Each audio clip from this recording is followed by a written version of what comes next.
오늘 우리가 함께 나눌 말씀은 히브리서 12장 말씀입니다. 신약 성경 368면에 있는 히브리서 12장 25절부터 29절까지의 말씀입니다.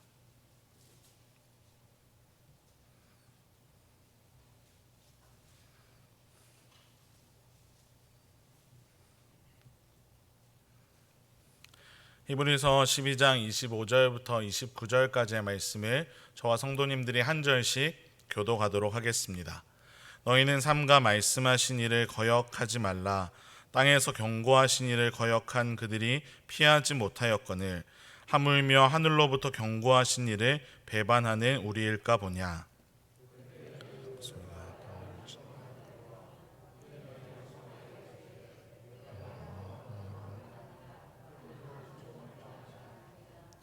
이 또 한 번이라 하심은 진동하지 아니하는 것을 영존하게 하기 위하여 진동할 것들 곧 만드신 것들이 변동될 것을 나타내심이라. 하늘을 받자 로마 말미암아 두려움으로 하나님을 기쁘시게. 함께 읽겠습니다. 우리 하나님은 소멸하는 불이심이라. 아멘. 우리 함께 예배드리는 분들과 이렇게 한번 인사했으면 좋겠습니다. 함께 예배드림이 기쁨됩니다. 네, 한 번 더 인사하실 때 오후에 만나니 더 좋습니다 라고 인사하겠습니다. 네, 주일 오후에도 하나님의 말씀을 사모하며 이 자리에 모인 우리 모든 성도님들에게 하나님의 은혜가 정말로 풍성하게 부어지리라 믿습니다. 노블레스 오블리주라는 말을 들어보셨습니까? 이 말은 초기 로마 시대의 왕이나 귀족들이 아주 도덕적으로 솔선수범하는 그러한 모습에서 비롯된 말로 높은 사회적 신분에 상응하는 도덕적인 의무를 가리킬 때 이 말을 사용합니다. 즉 많은 특권을 가진 사람일수록 더 모범이 되어서 도덕적으로 잘 살아가는 것을 의미하는 것이 이 말의 뜻인데요. 그렇다면 여러분들은 이 노블레스 오블리주를 잘 실천하며 살아가고 계십니까? 아마 이 질문을 들으신 여러분들 중에 어떤 분들은 나는 아무런 특권을 누리는 것이 없는데 왜 이것을 잘 지키고 있냐고, 왜 이것을 잘 살아내고 있냐고 물어보냐고 저에게 반문하실지도 모르겠습니다. 그런데 정말 우리가 특권이 없이 살아가고 있는 것일까요? 결코 그렇지 않습니다. 비록 세상의 기준으로 볼 때 우리는 특권이 조금 적어 보이거나 특권을 누리는 것이 전혀 없어 보일 수도 있습니다. 하지만 여기에 있는 저와 모든 성도님들이 다 함께 누리고 있는 특권이 한 가지 있습니다. 그것은 바로 우리가 하나님의 자녀라는 특권입니다. 세상 그 어떤 특권과도 비교할 수 없을 만큼 귀중한 특권이 바로 우리가 하나님의 자녀가 되었다는 것입니다.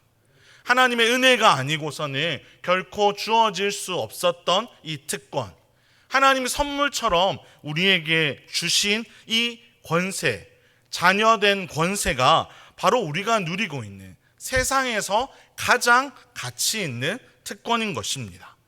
그렇다면 이 특권을 누린 자들이 이 특권에 합당하게 삶을 살아가고 있느냐 물어보는 것이 당연한 질문입니다.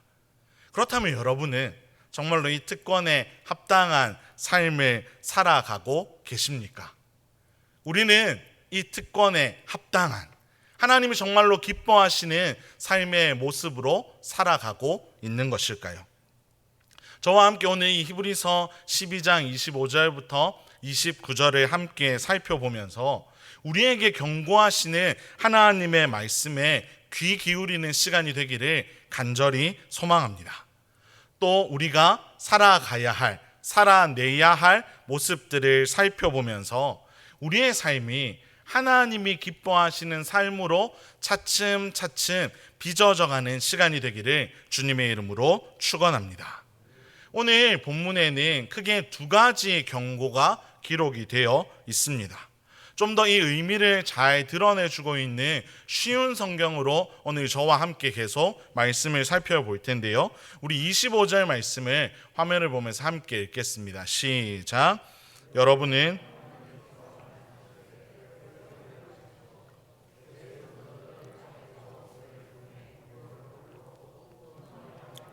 벌을 받았습니다. 이제는 하나님께서 하늘로부터 우리에게 경고하시는데 우리가 그 말씀을 듣지 않는다면 어떻게 되겠습니까? 여기에 나오는 두 가지 경고를 여러분들 찾으셨습니까? 바로 첫 번째 경고는 땅에서 모세로부터 주어진 경고였습니다. 그리고 두 번째는 하나님께서 하늘로부터 주시는 경고입니다. 먼저 이 첫 번째 경고를 좀 살펴보면요, 이 경고가 정확하게 어떤 것을 지칭하는지 히브리서 기자는 명확하게 우리에게 알려주고 있지는 않습니다. 그래서 학자들이 많은 연구 끝에 이것이 이 첫 번째 경고라는 것은 출애굽기 19장의 10계명이나 그리고 출애굽기 32장의 금송아지 사건과 관련이 있다고 추측하고 있습니다. 이 금송아지 사건이 무엇이었냐면, 모세가 시내산에 하나님께서 십계명을 주실 때 홀로 나아갔습니다. 백성들은 시내산 아래에서 기다리고 있었는데 백성들이 아무리 기다려도 모세가 내려오지 않자 자기들의 불안한 마음을 담아서 하나님의 형상처럼 자기들이 섬길 것을 아론에게 요구하였고, 아론과 백성들이 금송아지를 만들어서 그것을 하나님처럼 섬겼던 사건이 있습니다. 그런데 이 사건이 이스라엘 민족에게는 정말로 끔찍한 결과를 가져오게 만들었습니다. 모세를 통해 하나님이 주신 이 경고를 거부한 이 사건은 정말로 이스라엘에게는 어마어마한 피해를 입히는 사건이었습니다. 많은 이들이 죽임을 당하게 될 만큼 하나님의 경고를 무시한 자들이 정말로 끔찍한 결말을 맞이했던 것입니다. 그런데 이 경고가 지나고 난 후에 하나님은 신약 시대를 살아가는 우리에게도 또 하나의 경고를 주고 계십니다. 그것은 바로 하늘로부터 하나님께서 허락하시는 경고입니다. 이 경고의 내용이 무엇인지 26절과 27절에 기록되어 있는데요, 이것도 우리 화면을 보면서 함께 읽겠습니다. 시작. 예전에는 땅을 흔들었지만 이제는 땅뿐만 아니라 하늘까지도 다시 한번 흔들어 놓겠다고 하나님께서 약속하셨습니다. 다시 한번이라는 말은 흔들릴 수 있는 것들은 모조리 없애버리시겠다는 뜻이기도 합니다. 이것은 흔들리지 않는 것들만을 남기려는 것입니다. 아멘. 이 경고의 내용은 이제 땅뿐만이 아니라 하늘까지도 다 흔들어 놓겠다라는 경고입니다. 사실 이것은 학개 2장 6절에 이미 기록되어 있던 말씀인데 히브리서 기자가 이것을 인용하여서 설명하고 있는 것입니다. 학개 말씀에는 하늘과 땅과 바다와 육지까지 더 확장해서 진동할 것이라고 기록이 되어 있습니다. 즉 종합하면 세상의 모든 것을 흔들어 놓겠다라는 뜻입니다. 하나님은 하나님의 뜻에 순종하지 않고 살아가는 자들, 즉 하나님을 거부하며 예수님을 거부하며 살아가는 자들을 하나님이 완전 심판하시겠다고 경고하고 계십니다. 모세를 통해 주어졌던 경고, 이 경고를 어겼던 사람들도 정말로 끔찍한 최후를 맞이하게 되었지만 이제 이 하나님께서 하늘로부터 주시는 이 경고를 어긴 사람은 더 끔찍한 최후를 맞이하게 될 것이라고 말씀하시는 것입니다. 왜 하나님은 이 신약 시대에 더 강하게 경고하고 계실까요? 그 이유를 우리는 히브리서 1장 1절부터 2절에서 찾을 수 있는데 화면을 보면서 함께 읽겠습니다. 시작. 여러 부분과 여러 모양으로 우리 조상들에게 말씀하신 하나님이 이 모든 날 마지막에는 아들을 통하여 우리에게 말씀하셨으니. 아멘. 그 이유는 구약 시대에는 선지자들을 통하여 여러 부분으로 여러 모양으로 말씀하셨지만 이제는 아들인 예수님을 통하여 우리에게 말씀하시기 때문입니다. 아들을 주심으로 우리에게 하나님의 말씀을 허락하고 계신 것입니다. 흐릿하게 아주 둘러서 표현하지 않으시고 예수님이 오심으로 말미암아 우리는 하나님의 그 말씀과 경고를 아주 명확하고 아주 직선적으로 듣게 되었습니다. 하나님은 하나님의 아들이시며 말씀 그 자체이신 예수 그리스도를 보내어 주심으로 우리가 그를 영접하도록 하셨습니다. 즉 쉽게 말하면 복음을 우리에게 선포해 주신 것입니다. 그러니 이 복음을 거부하면 우리의 인생이 어떻게 되겠습니까? 우리가 너무나 잘 알고 있듯이 이 복음을 경험하면 우리는 하나님의 심판 앞에서 끔찍한 형벌에 이를 수밖에 없습니다. 그 어떤 사람도 이 형벌을 피할 수 없습니다. 그래서 하나님은 이렇게도 중요한 일이기 때문에 땅과 바다와 하늘과 모든 것을 흔들어 놓겠다라고 경고하시면서 죄인들이 돌아올 수 있도록 이 말씀을 허락하고 계십니다. 그리고 하나님의 이 계획에는 한 가지 더 목적이 있는데요. 바로 하나님의 나라를 이 땅 가운데 회복시키는 것이 바로 또 다른 하나님 경고의 목적입니다. 하나님께서는 예수님을 거부한 이들을 심판하십니다. 그리고 동시에 예수님을 영접한 우리를 온전하게 하시고 우리를 정말로 하나님의 완전하고 거룩하고 영원한 나라에 이르게 하십니다. 비록 우리에게는 아무런 자격이 없지만 예수 그리스도를 보내어 주시고 그를 붙들고 그를 영접하게 하시고 그를 통하여서 우리가 하나님께 나아갈 수 있는 특권을 우리에게 허락하신 것입니다. 그래서 히브리서 12장 28절은 우리에게 이렇게 이야기하는데 함께 읽겠습니다. 시작. 감사드립시다. 하나님을 기쁘시게 하며 경건함과 두려움으로 그분께 예배드립시다. 아멘. 우리는 흔들리지 않습니다. 예수님을 믿으며 살아가는 우리는 이미 흔들리지 않는 나라를 갖게 되었습니다. 그 나라를 받은 우리 하나님의 언약 백성은 결코 요동하는 인생을 살아가지 않습니다. 하나님의 나라는 멸망하지 않고 영원히 계속될 것이기에 우리는 어떠한 공격에도 흔들리지 않는 인생을 살아갈 수 있습니다. 우리는 하나님이 우리에게 허락하신 이 특권에 정말로 걸맞는 삶을 계속해서 살아가기만 하면 됩니다.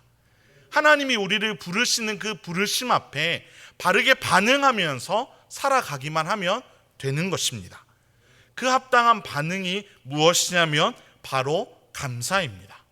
우리가 읽지는 않았지만 마태복음 7장에는 비가 내리고 홍수가 나고 바람이 불어도 흔들리지 않는 반석 위에 집을 지은 인생은 복된 인생이라고 말씀하고 있습니다. 우리는 그렇게 흔들리지 않는 반석 대신 예수 그리스도 위에 집을 지은 존재들입니다. 그러니 우리는 감사할 수밖에 없습니다. 우리는 요동하지 않는 인생을 살아갈 것이기에 우리는 영원히 멸망하지 않고 사라지지 않는 하나님의 완전한 나라를 상속받은 백성이기에 우리는 늘 감사하며 살아갈 수밖에 없습니다. 우리가 가진 개역 개정에는 좀 아쉽게도 은혜를 받자라는 말로 번역이 되어 있지만 많은 영어 성경이나 한글 다른 성경에는 이것을 감사를 드립시다라고 되어 있습니다. 그 말처럼 우리가 예수님으로 인해서 우리의 삶이 완전히 뒤바뀌게 되었으니 우리는 감사하는 인생을 살아가야 합니다. 그런데 우리의 삶을 가만히 들여다보면 참 힘든 일이 많습니다. 감사하기 어려울 때가 정말 많습니다. 하나님이 만들어 놓으셨던 원래의 모습이 사라지고 죄로 인해 변질된 세상에서 살아가는 우리는 고통하고 신음하며 감사가 아니라 오히려 불평이 우리의 입술에 더 자주 나올 때가 있습니다. 마치 아무런 소망이 없는 것 같은 그러한 삶을 살아가는 느낌이 들 때가 있습니다. 하지만 비록 우리의 삶에 어려움이 가득할지라도 여러 가지 문제가 우리의 삶을 흔들어 놓을지라도 우리가 두려워하지 않고 요동하지 않고 하나님 앞에서 살아갈 수 있는 이유는 오늘 우리에게 경고하신 이 말씀이 있기 때문입니다. 예수 그리스도를 끝까지 거부하는 이들은 결국 이 세상에서도 고난당하고 하나님의 심판대 앞에서도 끔찍한 형벌을 마주하게 될 것입니다. 하지만 우리는 다릅니다. 비록 이 세상이 너무 힘들고 고통스러울지라도 우리의 삶이 너무 어려울지라도 우리는 예수 그리스도로 말미암아 흔들리지 않는 나라에 속하였기에 우리는 소망을 가진 존재이기에 우리는 감사하며 나아갈 수 있습니다. 그리고 그 감사는 우리가 하나님께 나아가 예배하는 대로 우리를 이끌어 갑니다. 예수님이 우리를 위해 그 일을 행하셨습니다. 고통 가운데 죽어갈 수밖에 없었던 우리를 살리신 예수님은 우리를 하나님 앞에 나아가게 합니다. 히브리서 9장 14절에 이것을 잘 보여주고 있습니다. 함께 읽겠습니다. 시작.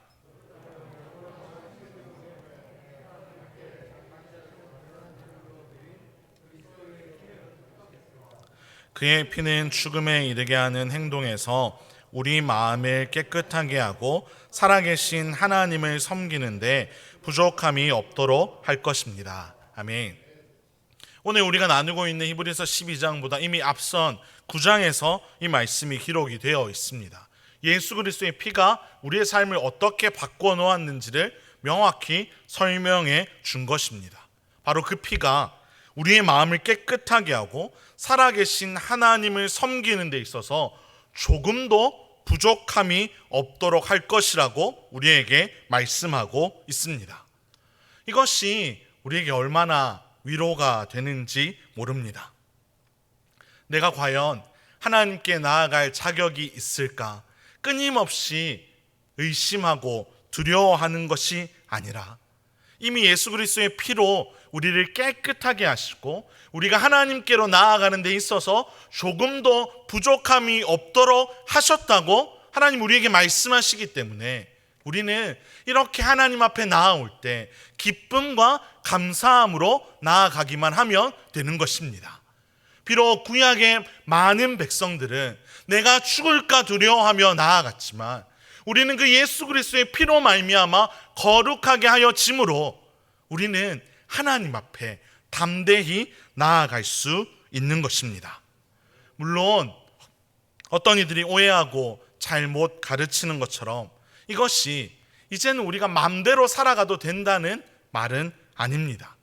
이미 깨끗하여졌으니 이제부터는 마음대로 더럽히며 죄를 지으며 살아가도 된다고, 그렇게 살아도 무방하다고 이야기하는 것이 아닙니다.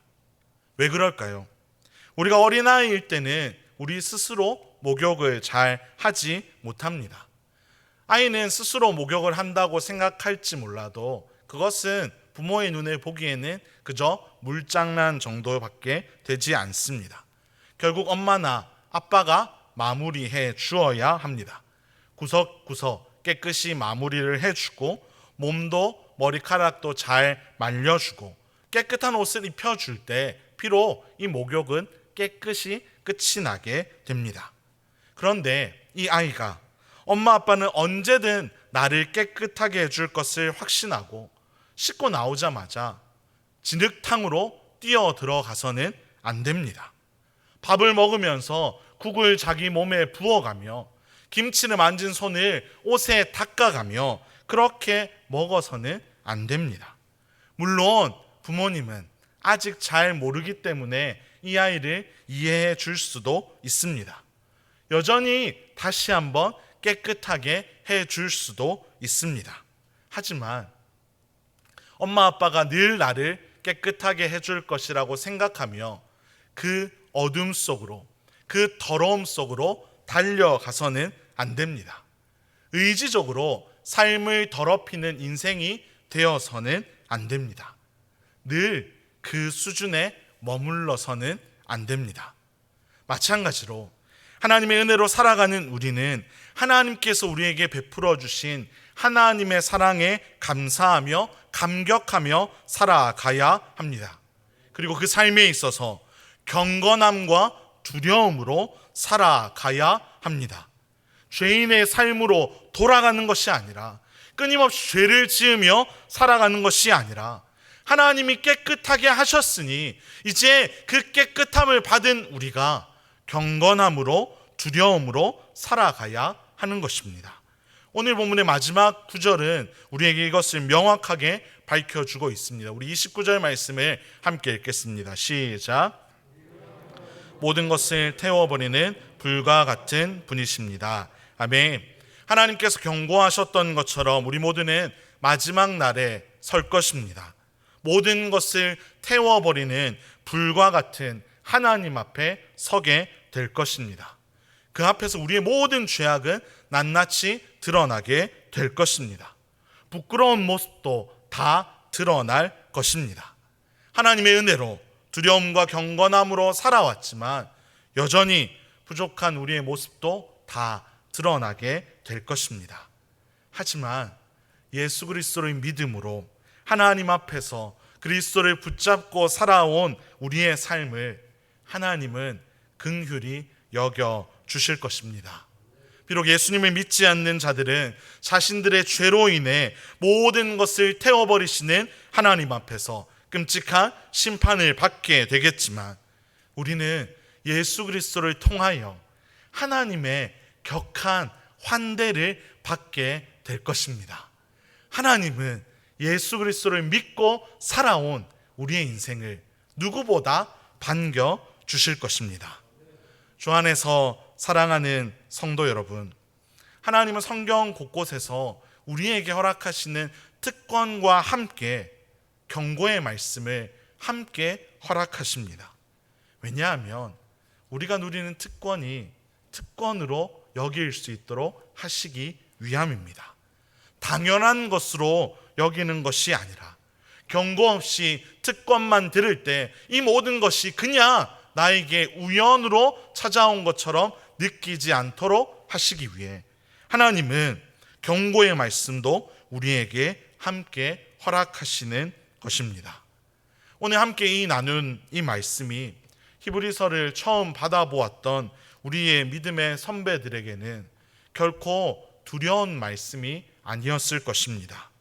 이 시대를 살아가는 우리 언약 백성들에게도 이 말씀은 두려운 말씀이 되지 않을 것입니다.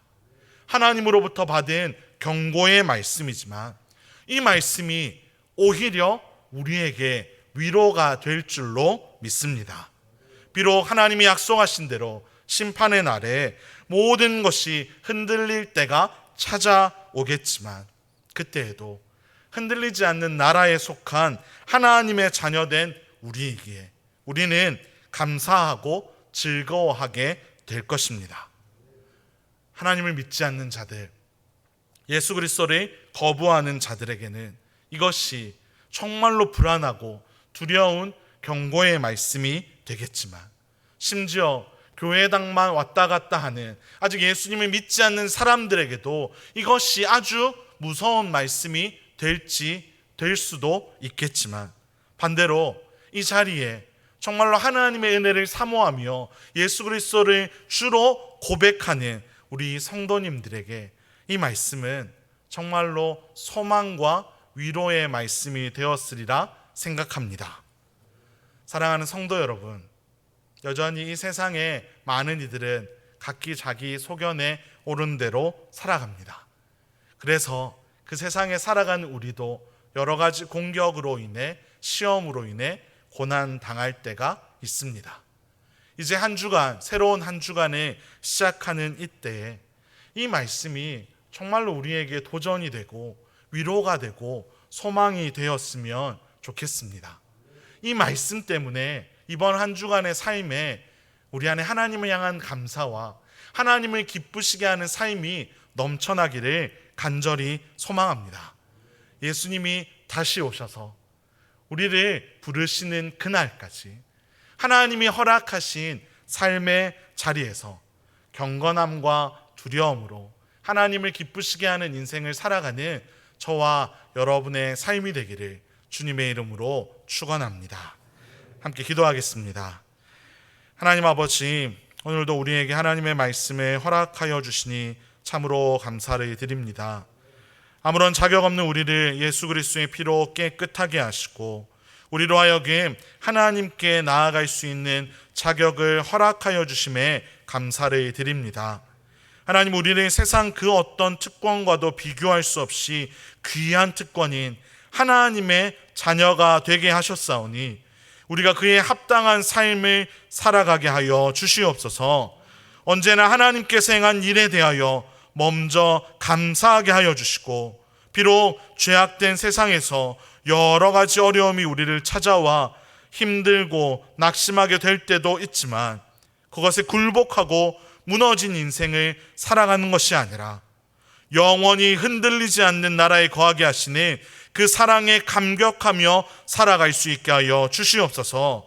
다시 과거의 죄악된 모습으로 돌아가지 않게 하시고 믿는 자나 믿지 않는 자나 하나님께서 모든 것을 흔들어 놓으실 심판의 날에 서는 것을 기억하며 날마다 경건함과 두려움으로 하나님을 기쁘게 섬기며 살아가게 하여 주시옵소서. 이번 한 주간의 삶도 하나님께 맡겨드립니다. 주 예수의 나라가 이 땅 가운데 곧 올 것을 사모하며 각자의 자리에서 하나님의 자녀답게 바르게 살아가게 하여 주시옵소서. 이 모든 말씀 우리를 구원하여 주셔서 하나님의 자녀가 되게 하시는 우리 구주 예수 그리스도의 이름으로 기도드립니다. 아멘.